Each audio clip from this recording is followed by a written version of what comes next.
And we're live. Welcome in, everybody, to the Huddle Up podcast, presented, as always, by Mile High Huddle, powered by Overtime Media. I'm your host, Chad Jensen. With me, as always, my partner in crime.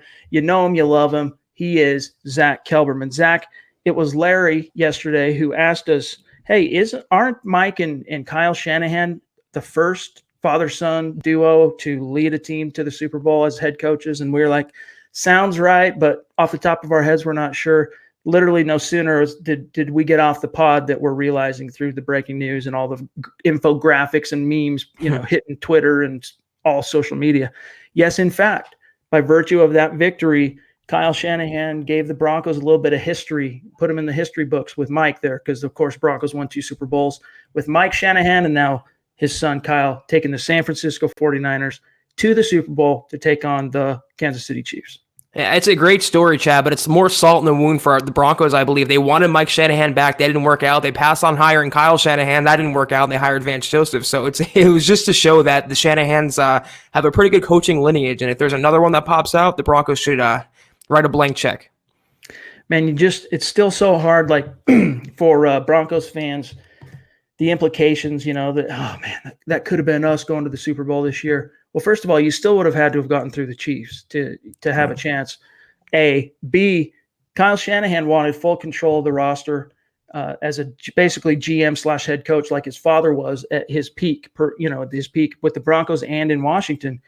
And John Elway and the Broncos, they had their reasons for passing on him and going with Vance Joseph. Elway, we've talked about his preconceived notions, all that in the past, but really it boiled down to with Kyle, they didn't feel like he was ready to be making, not just focusing on coaching the team and scheme and managing all that stuff, but also personnel. They didn't think he was ready. And there's probably something to be said also, Zach, for John Elway not wanting to give up that control himself. Yeah, that's probably what it came down to, Chad. Like we talked about it on yesterday's pod. At that time, when the Broncos were looking for Gary Kubiak's replacement, Elway had all the power, and he wasn't afraid of flexing it. And he wanted to show that he was the guy in charge, and he wanted a coach who he could control the team through. And that's why ultimately he hired Vance Joseph. That wouldn't have flown with Kyle Shanahan. There's many theories as to why it didn't work out, why Shanahan, he actually said later that year, he never even felt like during the interview he was going to get the job. So obviously they didn't communicated to him that he was a real legit candidate. They had their eye on Vance Joseph all along, and they made just the wrong call. That's all what it boiled down to, just the wrong call. Hindsight, there's a reason why they say hindsight's 20/20.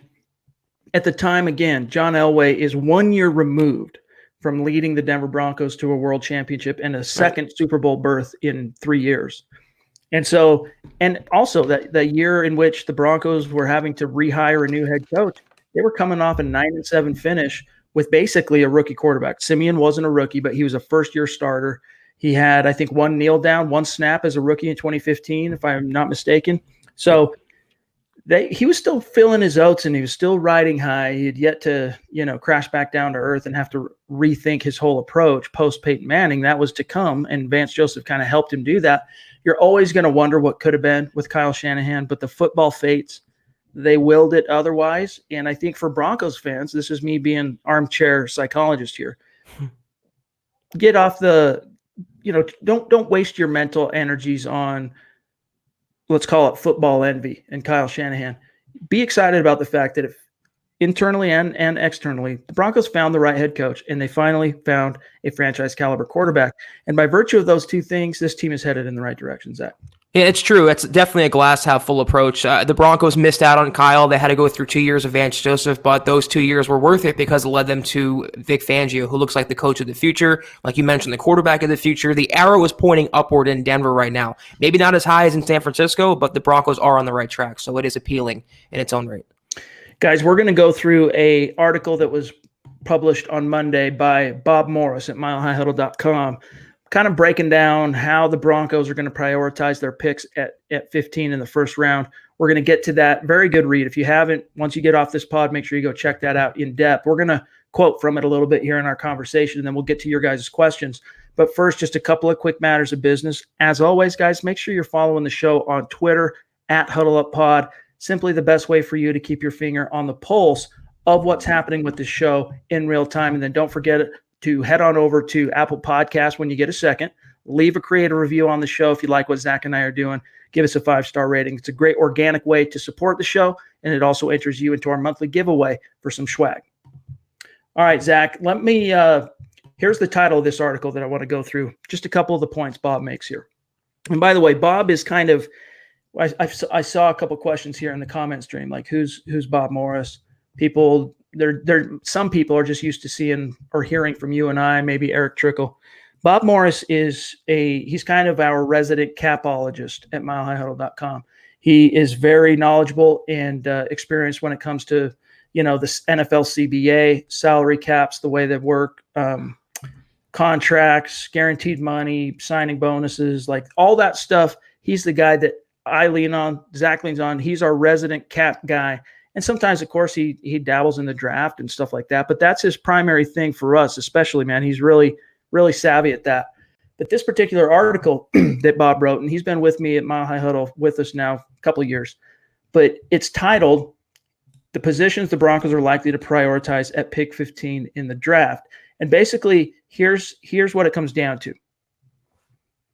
We talk about, Zach, the fact that, the BPA approach versus need. There's this misconception that best player available is an absolute, that you only draft the best player available on your board. But what people miss is that BPA, for most teams, there are some exceptions, but almost, I'd say probably a 75 percentile of NFL teams, when it comes down to their big board in the draft, they take the best player available at a position of need. So off the top of your head at pick 15, here's a couple that Bob's got here, positions that aren't a need, so they're not going to use a first round pick. Running back. Would you concur that taking a running back at pick 15 is probably not in the cards? I would agree with that. You got running back. Let me see what else you got here. Quarterback, of course. You're not going to. No. And it's probably going to be at least a conversation until the draft comes and goes, just for the sake of, off-season tropes, storylines to keep the conversation going. But there are no signs, Zach, that the Broncos are going to even consider taking a quarterback in round 1 or 2. If they do take a quarterback this year, it's going to be a late-round quarterback to kind of bolster depth behind Locke. I mean, this is one of the perks, Chad, of finally finding your franchise guy. You don't have to keep swinging and missing on first or second round quarterbacks. They traded up for Locke last year. They found their guy. He went 4-1. He is the QB of the future. So quarterback and running back, those are two safe positions, I think, to rule out in round 1. Also, edge rusher. And, right. It's not – this one's, I think you could argue, is a little bit more of a maybe, because Von Miller's getting a little bit long in the tooth. But you've got Bradley Chubb and Von Miller. You got two of the best edge rushers in the league on one team. Unless you literally have like a top 5 blue chip player in the class, like a Chase Young dropping to 15, you're not using that pick on an edge rusher, Zach. I mean, the only way I can see it, Chad, is if they lose Derek Wolfe, they lose Shelby Harris, looking for like a tweener edge rusher, defensive end / outside linebacker. But even then, you have Chubb coming back. You have Malik Reed, who came on last year. And of course, you have Von Miller, who I think will have a bounce back in 2020. So edge rusher, like you said, more of a maybe, but still very unlikely.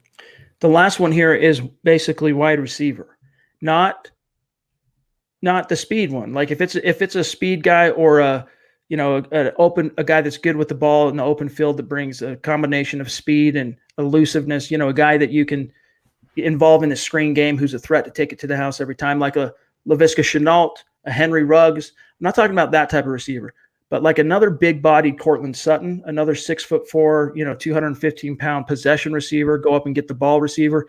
That's not a guy that you're really looking at spending a number 15 overall first-round pick on, because you already have one of the, let's say, top 10 at that position already on your roster. You need something, maybe a receiver, yeah, but you need one that will complement that skill set. Right. I mean, you have enough possession guys. With respect to Cortland Sutton, you also have Deshaun Hamilton, you have Tim Patrick, you have Juwan Winfrey. The Broncos are loaded with those types of receivers. The one receiver they don't have and they should target is a speedster like you mentioned, Chad. So possession guy, definitely a hard pass in the first couple of rounds, or if at all in the draft. Guys, there's a bunch of questions coming in. We're going to get to them, I promise. We see the super chats as well, guys. We'll get to you just one second. For me, it's still, even the speed. I mean, I'm not going to shed a tear if the pick ended up being a Laviska Shenault or it ends up being a Henry Ruggs. But I'm still, the closer we're getting to this draft, the less interested I am in the Broncos taking a wide receiver at pick 15, simply because it's a very deep class. I mean, if you talk to our senior draft analyst, Eric Trickle, it's one of, if not the best wide receiver classes of all time.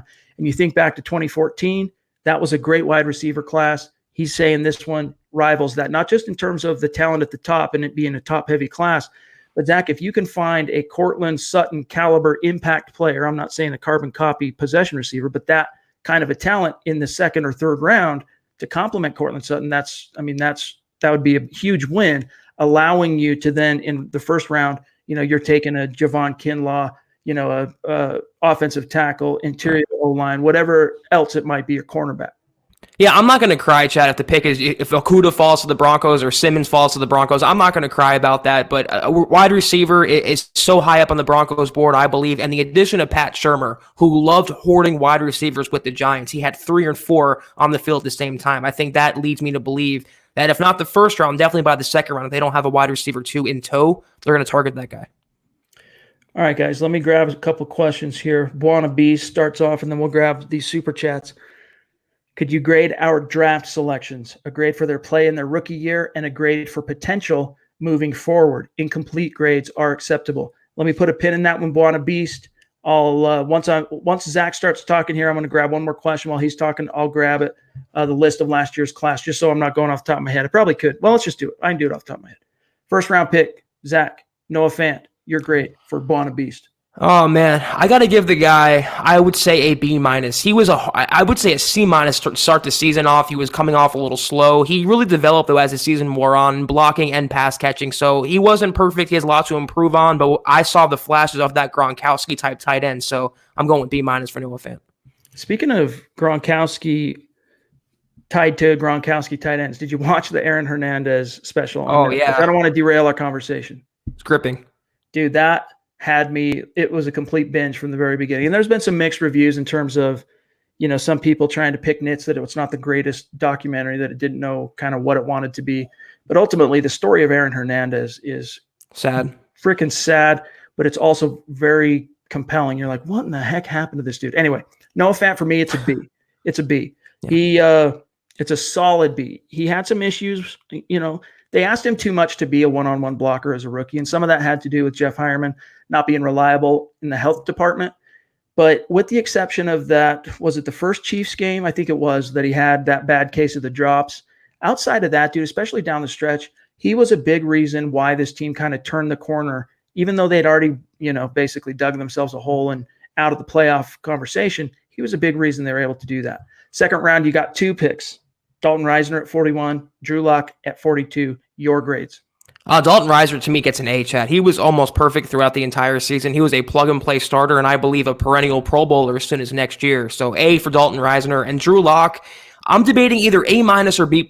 He was right. I mean, obviously the record shows it's probably an A grade. He went 4-1. He upset the Texans. He upset the Chargers. He ended the season on a positive note. He's the franchise guy. Made some mistakes, so he's not perfect. So I'm going to go a little pessimistic and say B+, but he can easily be an A- in my book. Dude, I'm going A on both of them because and I'm not trying to be orange-colored glasses, guys. I mean, honestly, I think Dalton Risner, he fought through an ankle injury that kind of sapped him a little bit toward the end of the season. He wasn't quite the same player as he was early on. You could maybe even argue that might have something to do a little bit with the rookie wall, et cetera. But overall, I mean, as a rookie, second-round pick, to step in and be the best offensive lineman, on the starting 5, that's an achievement, and it speaks to the quality of that draft pick for the team. I give that one an A. As for Drew Lock, I don't know what that kid could have done any different himself besides not get hurt to make a better impact as a rookie. And we've talked about this before, but my biggest what if is what would have happened? What could have been if the Broncos, when he suffers that thumb injury in the 3rd preseason game, instead of putting him on IR because you value having that 53rd spot on the roster that you never use and you don't even dress, instead of putting him on IR, what would have happened if you'd have just kept him on the active roster? Because, the Broncos get out to an 0-4 start. They probably still stick with Joe Flacco, but about the week 5 time period is when Drew Lock actually is good to go. He gets cleared.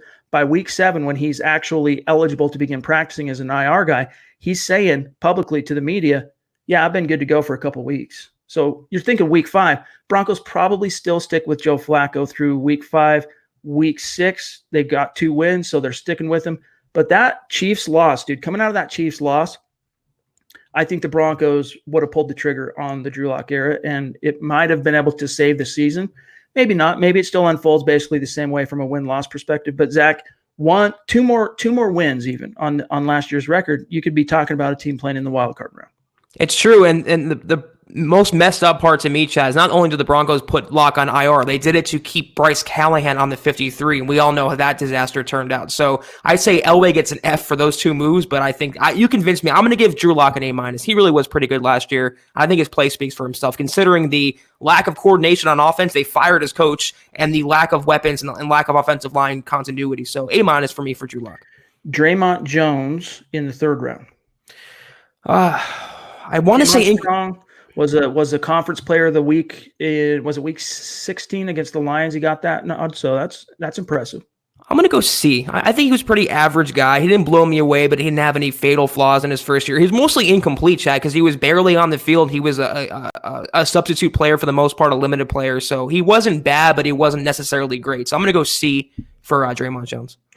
It traditionally takes defensive linemen a couple of years to kind of settle in, acclimate, and turn the corner. I think, if anything, Draymond Jones showed that he's a guy that's going to be able to kind of shorten that learning curve a little bit. The impact he made down the stretch when the Broncos had lost Derek Wolfe, they'd lost Adam Gotsis, they didn't really have much choice but to play him. He stepped up. I'll give him a B- for a rookie. Now, fifth round, you jump to Justin Hollins, who, in my opinion, Zach, was, even though the Broncos played him, tried to play him at off ball, they tried to play him at edge, he never really was able to kind of orient himself. They feel like he was capable as far as having the football acumen to do both and juggle both, but I think it was a disservice to him. Yes. Ultimately, I got to give him like a C-, dude. I wasn't very impressed with him as a rookie. Yeah, I agree with you. I put it more on the Broncos coaching staff. It was almost like playing DeMarcus Walker at linebacker in his first year. I don't know why the Broncos insist on cramming these players multiple positions and responsibilities. I mean, he's obviously an edge rusher. He didn't cut it at inside linebacker. I'm going to go C-, though. I saw some flashes in his game. He had some explosion off the edge. I think another year in the system, he'll be a contributor in the Malik Reed, Shaq Barrett type role.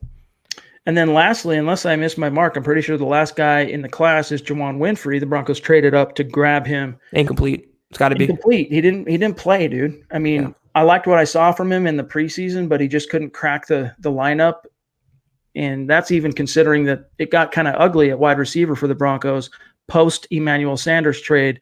And before Tim Patrick came back, he still couldn't beat out Fred Brown. He still couldn't get on the field over Deontay Spencer, who, by the way, unless I'm completely misreading this thing, which I don't think I am, one of the silver linings to the Kansas City Chiefs making it to the Super Bowl is Deontay Spencer is the first alternate as kick returner for the AFC. He should be replacing Mecole Hardman. That should be announced here very soon, I would assume. Yeah, and he deserves it. The Broncos, relatively speaking, he was the best Broncos punt returner, Chad, in many years, considering the Isaiah McKenzie disaster. They had Trindon Holiday, the best one since him. So yeah, he deserves it. I'm happy for him if he goes to the. And dude, overall, I would give 1 year removed from the draft class. I would give John Elway and that scouting department. I'd give him a solid B+. Yep. Maybe even better. And history might judge this class even way better than that. Because if you indeed got a franchise cornerstone offensive lineman, franchise tight end, and a franchise quarterback in your first 3 picks, right? I mean, that's hitting it out of the park, Zach.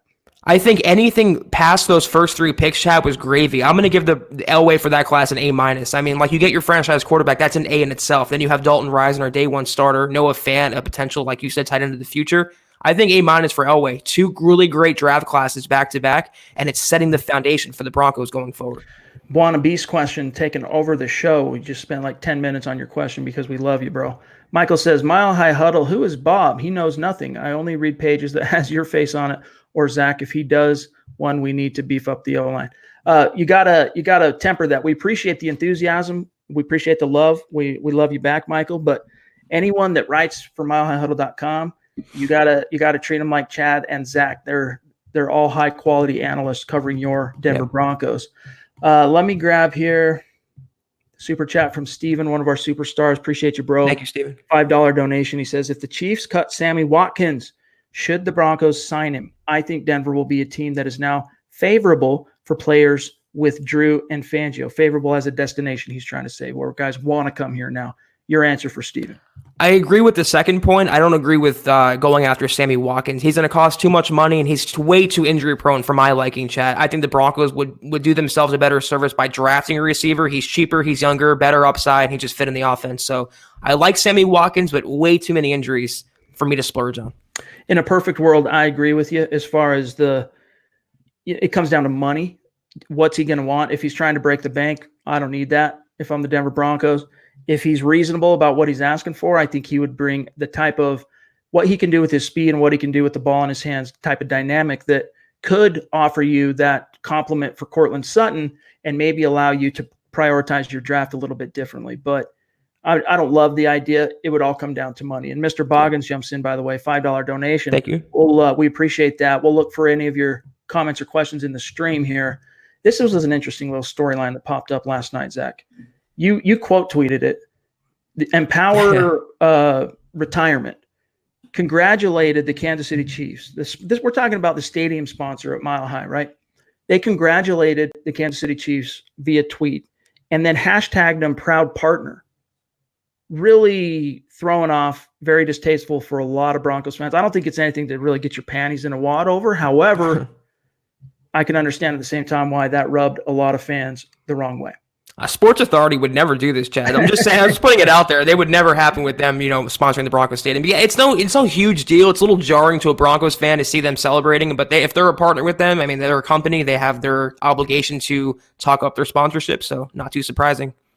Purple Pony 95 watching on Twitter on Periscope wants to know, is there a player the Broncos should consider moving up to pick in the first round? Zach, if you could get within striking distance of Isaiah Simmons, yep, or Jeffrey Okudah, yep, I'm seeing what I can do, but I'm not giving up the farm. I can't bet the bank on that. It would have to make sense, but those are two guys defensive guys especially, that I covet. I mean, if the Broncos fall in love with a Jerry Jeudy or Henry Ruggs type receiver and they don't think they're going to get last to 15, I can see the Broncos moving up. But yeah, defensive players, Okudah, Simmons, they have the capital this year, Chad. That's why I'm saying they might not stay at 15. They're not going to go down, I believe, but they might come up. Not likely, but definitely possible. Angela jumps in with a $21 donation up in Canada. Broncos country is not a geographical location. It is a state of being, and Angela proves that. Hey, it would have been different. Happy for Lynch, John Lynch, and Kyle Shanahan. Couldn't be happier where we ended up. Accident likely. Fangio, Elway, and Locke. Let's start the new momentum. Surround him. Yeah, I mean, that's the mindset I think that's the appropriate, especially if you want to maintain your sanity, dude. That's the appropriate mindset. And I don't think you're bending reality to have that mindset. Like, the Broncos are heading in the right direction. And 4-1, it's not like they dominated every opponent like they did the Houston Texans down the stretch, but finding ways to win, even when it means winning ugly, like against Detroit, getting down 10 and then coming back and controlling that game in the second half, fighting, scrapping against the Raiders. You like that this team found different ways to win once they inserted the right guy at quarterback. Listen, respect the 49ers, root for the 49ers, but also be happy in thine own self. Be happy with the Broncos and what they're doing under Vic Fangio. They're trending in the right direction. They found their coach of the future. They have their quarterback of the future. They ended last year on an upswing. This is not the Vance Joseph Dark Ages era. This is a new time in Broncos country. It can be independent things. It doesn't have to be tied to Kyle Shanahan. Be happy with the way the Broncos are trending as well. Our good friend Paul jumps in. Been a while since we've seen you, Paul. It's good to have you, bro. With a $20 donation on Super Chat. Appreciate you so much. He says, I want speed at wide receiver still, but with the switch at offensive coordinator, I think more of the same we have gotten for years.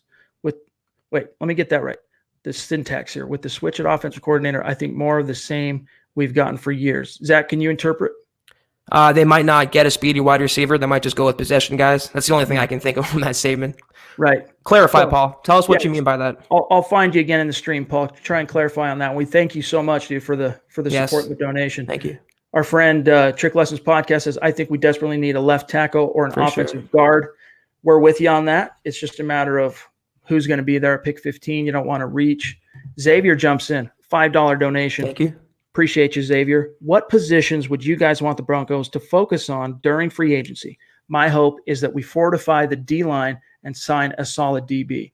I think those are your two most pressing issues right there. Xavier, you hit the nail on the head. For me, the number one hole on this roster is cornerback, especially with Chris Harris Jr.'s future being up in the air.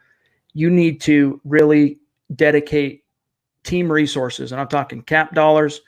In a perfect world, you want to fill your biggest needs with cap dollars, not so you're not so dependent on need in the draft. You can be a lot more disciplined to your BPA at those positions that you want to bolster long term. So I'm thinking cornerback. I'm thinking, they have to do something about the defensive line, whether that's going to include making decisions on Derek Wolfe, Shelby Harris. I think Adam Gotts is as good as gone. And you're going to see a restricted free agent tender get leveled for Mike Purcell's at. I think the Broncos are going to lose 2 out of their big 3 defensive line free agents this offseason, Chad. So defensive line for sure is a priority. Chris Jones, Akeem Hicks, there's many linemen out there that can come on a flyer, short-term, low-money deal to help out the defense. Like you mentioned, cornerback, also maybe inside linebacker for some depth. They could go after a tight end, but I think they're going to save a majority of their offensive selections for the draft. Wide receiver, tackle, guard, they're going to use the holes in free agency and the money they have to plug it up with defensive players predominantly. Philip says, I saw a mock draft with us taking a corner, which is a nice fit right now. But what does anybody think about the move if we already get a top cornerback in free agency? I'm torn. I feel like it comes down to Callahan. Look, let's say the Broncos, Zach, re-sign Chris Harris Jr. They bring him back on a 2 or 3 year deal, and all is right with the world between Chris and the Broncos. That, to me, would not remove cornerback and the long-term viability of the position off the board. If the right corner is there, if Christian Fulton or Jeff Gladney, Okadu's not going to be there. But if either of those guys are there, you still have to strongly consider grabbing one of them. I mean, even if Chris Harris Jr. comes back, who is behind him, Chad, they can develop for the future? What's one competent young Broncos cornerback? Devontae Bosby, that's it. I'm not counting on Isaac Yiadom. I'm not counting on Duke Dawson. They still need a cornerback, so absolutely, it's going to be a need regardless of Chris Harris Jr. status. Steven jumps in, $2 donation. Appreciate you, bro. Should the Broncos pick up Hicks? I assume you're talking about Akeem Hicks. Unless he's been released, I don't think he has. I know Eric's talked about this. He's a guy that Akeem Hicks that could end up being a street free agent. They could cut him, release him unexpectedly. Well, maybe not so unexpectedly, but he could be one of these cap casualties. Not the greatest fit in Chuck Pagano's defense, but a marvelous fit with Vic Fangio. Zach, if the Broncos cut Akeem Hicks, Vic Fangio will be all over that like white on rice. As well he should, especially if he loses some depth in the middle. My first guy that I want in free agency is obviously Chris Jones, like every other Broncos fan, but that's not really realistic. So Akeem Hicks would be a great veteran flyer, be a good bridge guy for the young guys. He would provide great depth in the system. Fangio knows him, so I would not cry about that if the Broncos picked him up. Aaron jumps in, a $20 donation on Super Chat and a phenomenal profile pic with a catch.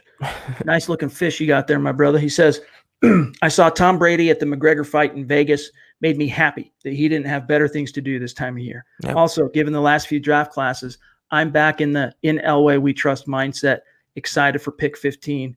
Yeah, I think Elway, he had to, he kind of got used to doing things a certain way. We've talked about this quite a bit on the show, but new listeners come in each and every episode. He got used to doing things a certain way and kind of prioritizing potential and raw athleticism over proven, dedicated, football-minded, mature athletes. He could get away with taking risks on those kind of high upside, big risk type of players, but with big upside, because you had Peyton Manning, Zach, that would cover holes if you were wrong. And post Super Bowl 50, it took him a couple of drafts to realize he had to really rethink his entire scouting process, how they prioritize players, what type of football players were going to fit the quote-unquote Bronco way. And you saw him finally hit his stride. 2018 knocked it out of the park, that draft class, and the college free agent in Phillip Lindsay, also 2019. So I'm with you on that, Aaron, and I think that he made the right decision based on the candidates that were available to him last year in the head coaching carousel. I think he made the right decision on Fangio. All signs pointed to Mike Munchak being the guy. I was ready. I had articles written. We're ready to go, dude. Mike Munchak's the guy. And he waited for resolution for the Chicago Bears, who were still in the playoffs. Bears lost to, I think it was the Philadelphia Eagles. The next day, they flew out to Chicago, had their interview with Vic Fangio, and Vic Fangio just made all that consideration on Munchak and anyone else they were strongly looking at, including Chuck Pagano, go away. And what that tells me, Zach, is he was sincere, at least, when he said, look, when I hired Vance Joseph, I went into it with preconceived notions. It backfired. I got to rethink it. I got to do it a different way. And I think that proved that he has changed, and he has recognized the areas of his wheelhouse that needed changed. He faced them, he tackled them, and it's starting to pay dividends for the team. I remember I literally had a Mike Munchak article written for him getting the Broncos job that I couldn't even use. So we both thought he'd be the favorite, and Vic Fangio came in, and he was the right choice. But after Peyton Manning left, it was like what's going to happen when Brady leaves Belichick. It's going to put all the spotlight on Belichick to make the right decisions. And Elway didn't have Peyton to carry him and cover up those holes like you mentioned, Chad. It really put the magnification glass on his decision-making. And for a while, considering his ego, considering the way he went with his instinct and the way he ran the team, it didn't work out. He's finally wised up the last couple of years, drafted smart, mostly signed pretty smart players in free agency, at least gave him a good shot. So he's really turned a corner as a GM, and I think that's going to benefit the Broncos going forward.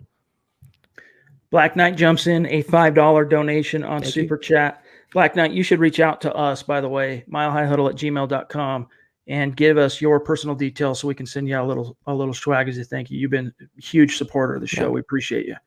He says, if Isaiah Simmons is there at 15 and a good, talented wide receiver is also there at 15, who do you go with?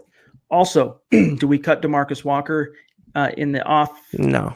In the off year? No, on Walker, you 17, 18, 19. So he's going into his contract year. He's going to be on this roster. And I wouldn't be surprised if he's one of the breakout guys in 2020 on the defensive side. But as for his question of Isaiah Simmons versus, let's just say, Jerry Jeudy at pick 15. Zach, I'm taking Isaiah Simmons all day long and moving on to my next task in life. Yeah, it comes down to the best corner versus the best wide receiver, and I'm going Simmons all day, every day with that pick. It's a very deep wide receiver class, like you mentioned, Chad, so they can get a better guy or a good guy in the second or third round. You're still getting a defensive player that's going to be a cornerstone guy that you desperately need. So if it came down to it, I'm definitely rolling with Simmons as well. Terry Randall jumps in, $5 donation up in Canada. Again, Broncos country is a state of being. He says, out of the deep freeze, thanks for keeping me entertained and informed between hockey games. What about one of the middle linebackers from Miami? You talking about the draft? You're talking about the Dolphins. Let me circle back to that one, Terry. I'll come back to that. Let me put a pin in that. Donald has a question. I love you guys. I really do. But is there any way you guys can get Nick on the show? Assume you're talking about Nick Kendall.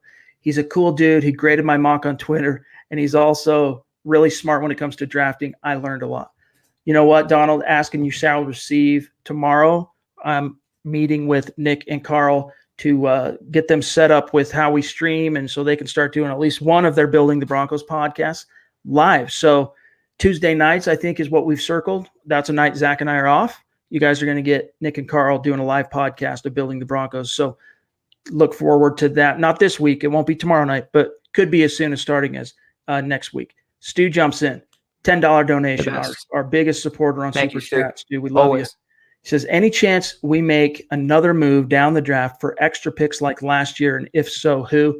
You never say never, Zach, but when you're going into a draft with 12 selections, you begin to get to a point where you can't reasonably project all 12 making your club, right? When you got 12 guys, I mean, you might, on the worst of years, you might have truly 8 to 10 roster spots that are available for competition there to be taken. 12 is pushing it, and you start stacking any more than that. And, it's probably the type of deal where the Broncos, even if they stick with 12 in terms of entering the draft with 12, they don't trade in the first round, they don't trade in the second round. You get to, the dog days of the fifth round. I can see Elway packaging a seventh compensatory, or not compensatory, but a seventh or a sixth round pick moving up. And so it doesn't end up being 12, but I really don't see them trading back in the first round this year unless Elway has served up an offer that he can't refuse, similar to the one Pittsburgh gave him last year. Yeah, also we have to remember the Broncos are so good at finding undrafted free agents every single year, so they don't even need to have the most draft picks and hoard those draft picks. They'll just find guys that went undrafted, and they'll make the team as every year it happens. But yeah, this is the one year I see the Broncos actually moving up and being aggressive. I think Elway's feeling himself a little more, knowing he has that parachute of Drew Lock, that parachute of having a franchise quarterback, and he'll do whatever it takes if he wants to supplement that guy, whether it's a tackle or a wide receiver. Aaron says, my panties couldn't be more wadded over the empower statements. I plan on overreacting to this. Hey, dude, listen, far be it from us to tell you, how to live your life. That's not what we're trying to do. I'm just saying that. What are you going to do? Dude. It used to, for 2 years, they didn't even have a sponsor. Then it was Sports Authority, filed bankruptcy. Invesco Field lasted for quite a while. I'm just saying, don't get too caught up over it, but to each their own, my brother. I get why that was irritating because, it was eyebrow raising for both of us as well. Let's see here. Robert on YouTube. Should the Broncos go after a stud interior offensive lineman in free agency? The one guy that I don't think is getting talked about enough. I mean, everyone wants to talk about the Washington kid from Iowa. What's his name? I just had the brain fart. Scherf, Brandon Scherf. Thank you. But Joe Thuney, the interior player from the New England Patriots, who's also hitting free agency, he's a guy I could see being a home run with Mike Munchak. So, yeah, that's definitely – and that's another need. Going back to the previous question in the stream that we addressed about offseason needs, we talked about corner. We talked about defensive line. Offensive line especially, because you're going to part ways with Ronald Leary unless he's willing to take a massive pay cut. You're parting ways with him. So that opens up right guard. If Connor McGovern was still under contract, you talk to him or you consider moving him back to right guard and you go draft a center or you go with a Patrick Morris or whatever. But I don't think that, you got McGovern's a free agent. So you have to address that. Plus you got to fill the right guard issue. So I think Joe Thuney, he's going to cost some money. And by the way, I don't know if it's Thuney or Tooney. I might be mispronouncing that, but either way, Thuney. He's a guy I really like, Zach.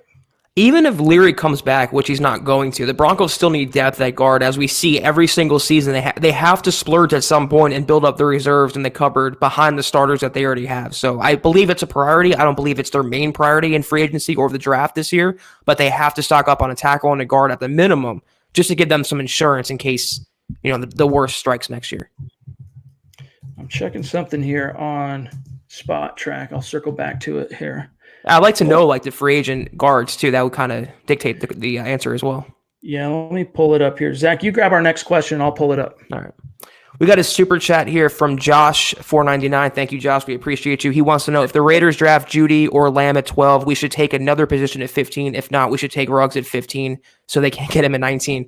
Yeah, I mean, there's always that competitive, chess game between division rivals, but I don't think the Broncos are going to dictate their draft board based on what the Raiders are doing. They haven't really drafted that well, the Raiders, the last couple of years under John Gruden. So the Broncos are going to go in with their draft board. They're going to have their guys that they like. I think they're going to let the board fall to them, Chad. Yeah, absolutely. John Elway, outside of the Paxton Lynch pick, you could argue Shane Ray, but Shane Ray was a guy that a lot of draftniks had graded as a top 10 caliber edge rusher who got into a little hot water right before the draft, and that caused him to fall. I can understand arguing Shane Ray, but outside of Paxton Lynch, in my book, Elway's done a really good job in the first and second round and just staying disciplined and letting the draft come to him for the most part. So I have a hard time seeing him react in that way to anything that a team, whether it's a division rival or not, does before them. All right, Larry. Sorry, go ahead. I've got this up when you're ready. Okay. Larry wants to know if Juwan James is still in a mental fog in the summer, could we release him? I don't think it's likely. I think they want to see what he can do with one full season in the Broncos system with Mike Munchak. Obviously, the mental limitations there are concerning. That was his reputation in Miami, but the Broncos, I think, are committed to him financially, and obviously they need him to start a right tackle, so he's not going anywhere, Chad. Yeah, I just did the research on this. I'll pull it back up.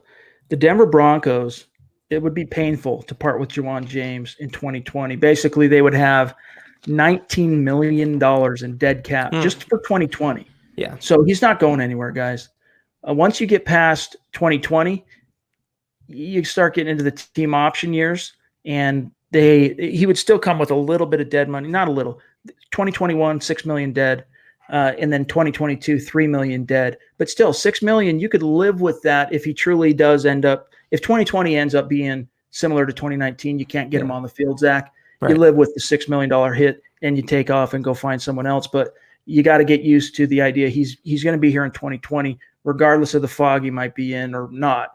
But I do think, there's something to be said about the theory that, he's available in the even years and injured in the odd years.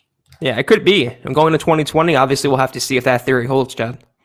All right, let me do a quick share screen, guys. I don't know if you guys how well you can see this. So what I'm going to do here is I'm going to take Zach and our face completely out of this image. Bear with me. Let's see here. And I'm going to do this so you guys can see. Hopefully that makes your view a little bit better. This is the top free agents at the interior. Well, it's all of offensive line is what I chose. But you can see here which guys are tackles, guards, centers. Anthony Costanzo is going to be an unrestricted free agent at tackle. He's 32. He's probably not going anywhere. I'd be stunned if the Colts don't find a way to retain him. I'm looking here, Zach. I don't know how well you can read that either, but I can make it out. Most of it. Who would be an upgrade? At guard? We've talked about, obviously, Scherf, and we've talked about Tooney. I'm looking here at guard, like not a lot. nothing's jumping out to me here. Let me keep going. Let's see. I see Eric Flowers. I want nothing to do with him. Even with the Giants connection with Shermer. Not a lot of great Potty. Yeah, I was looking at that. He's past his prime now, but they're not gonna. I don't think they're not gonna break the bank on a guy. So as a flyer, you could do worse than him. Brandon Scherf's probably the best of the bunch, Chad. But you had Ronald Leary up there as among the best. So that should tell you how picked over the market's going to be. Quinton Spain is a guy I know Eric Trickle has brought up. Didn't have a great year in 2019 in Buffalo, but you don't know. He's shown some upside in the past, and you don't know if a change of scenery could affect him in a positive way. So, and that's one of the cool things about this is a resource is available to you guys. If you check out spottrack.com, they have a lot of good stuff as it relates salary cap and as it relates free agents. So let's see what else we got here, you guys. We got time for a few more. Let's see. You got Josh. You got, do we get Xavier? This second Xavier question? No. Jumps back in, $5 donation. Thank you, Xavier. If the 49ers win the Super Bowl, do you think Elway will have some remorse in getting rid of Scangarello? Zach, my answer to that is an emphatic no. I don't see the connection there, Chad. I don't see why. Because he worked for them last year, that's Kyle Shanahan's operation. If they win the Super Bowl, it's because of Kyle Shanahan's game plan and Kyle Shanahan's coaching, and also Robert Saleh on defense. Yeah, I mean, the problem is this. They like the upside and his acumen as a developer of quarterbacks and a teacher, and they thought that his rubbing shoulders and being exposed to those philosophies and the X's and O's of Shanahan would be the miracle combination for Rich Scangarello being an OC, but he just coached not to lose, didn't take chances, didn't roll with the punches in terms of making in-game adjustments. And bottom line is Vic Fangio didn't believe that he did the best job to maximize the talent that was on that side of the ball. And I don't think they're going to lose any sleep over that because, I mean, Rich Scangarello, again, he did a good job developing Nick Mullins, did a good job helping to ascertain that Jimmy Garoppolo was worthy of giving up that pick to grab him from the Patriots. Outside of that, it's really hard to make any kind of argument in terms of what his impact was on the actual field for the Niners. If there's any remorse from the Niners winning this game, it's going to be the Broncos not hiring Kyle Shanahan. I mean, I like the choice they went with Scanger. I like their thinking. Obviously, I talked it up throughout the offseason this past year, but it didn't work out. I don't think Fangio liked him personally or professionally. It just wasn't a marriage that was well matched for the Broncos. Jose Moya with a $2 donation. Thank you, Jose. Appreciate you, Jose. What is your dream first 2 draft picks this year? Again, for me, I really covet on the defensive side Isaiah Simmons, also Jeffrey Okudah, but I don't really see that being an option. So I'm going to say, well, that's the dream. You're saying what are the dream? That's the dream for me. Yeah. Now, you wouldn't be able to get them as your first 2 draft picks. In the second round, I may be going for, what's his name? Clyde Hilaire. What's his name? The LSU running back. What's his name?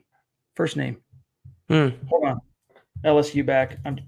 Tonight, my recall with names is killing me. Hold on. Clyde Hilaire. What's his name? Clyde Edwards-Hilaire. Thank you. Thanks, Google. So I wouldn't mind him in the second round. I know that seems a little rich, grabbing a running back that early, knowing what you have in Phillip Lindsay.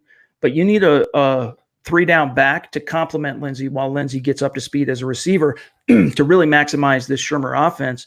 So I don't know.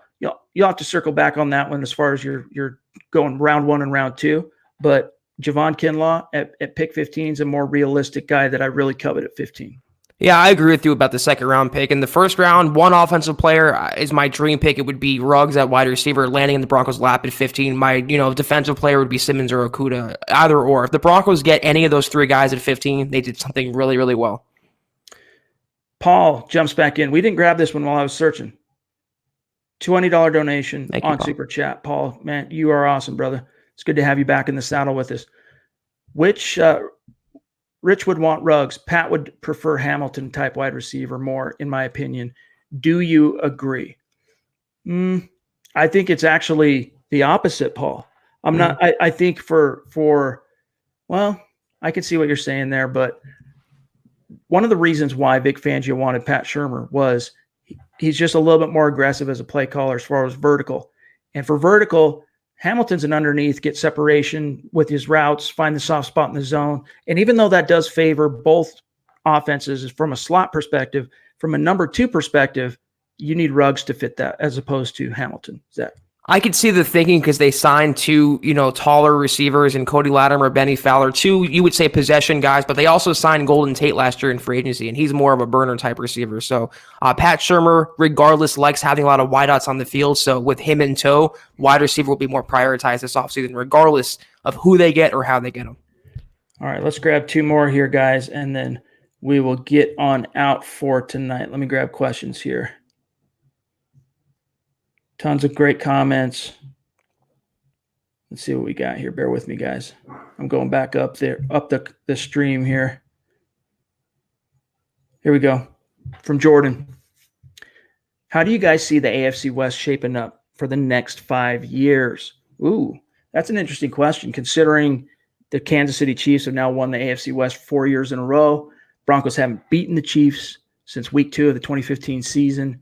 But the Broncos are a team that are on the rise. They're a team on the come. What's your answer for Jordan?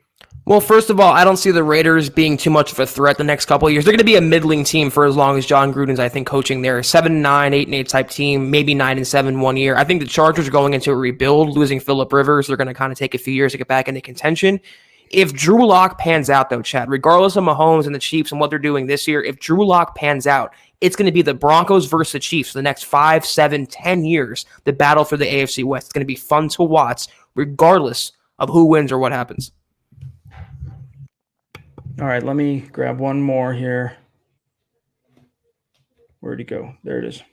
Miller707 Champ, consistent member of our community and listener of the show. If we trade down, I'm hoping it's for Trevon Diggs, the Alabama cornerback.